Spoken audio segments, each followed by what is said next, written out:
আমরা এই যে আমাদের সন্তানদের জন্য দোয়া করি, কি দোয়া করি বলেন তো? বেশিরভাগ মানুষ কি দোয়া করে?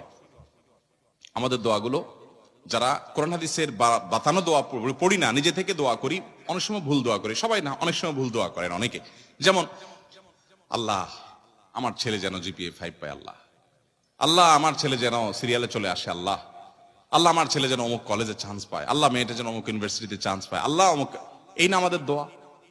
আচ্ছা, এটা সাময়িক একটা টার্গেট হতে পারে, দোয়া হতে পারে, এটাতে এটা করলে গুনাহ হয়ে যাবে, এ দোয়া করলে একেবারে ভুল হয়ে যাবে, আমি সেটা বলছি না। কিন্তু আমি বলছি, দেখেন আল্লাহ কি দোয়া শিক্ষা দিচ্ছেন। সূরা ফুরকান আয়াত নম্বর 74 আল্লাহ শিক্ষা দিচ্ছেন, রব্বানা হাব লানা মিন আজওয়াজিনা ওয়া যুররিয়াতিনা কুররাতা আয়ুন ওয়াজআলনা লিল মুত্তাকিনা ইমামা।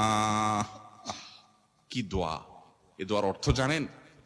সুবহানাল্লাহ, হায়রান হয়ে যাবেন এর অর্থ শুনলে। আল্লাহ সুবহানাহু ওয়া তাআলা বলছেন যে দোয়া করো, ওয়াল্লাযীনা ইয়াকুলুনা রব্বানা হাব লানা মিন আজওয়াজিনা ওয়া যুররিয়াতিনা কুররাতা আয়ুন। এইটুকু শুনেন, মানে কি?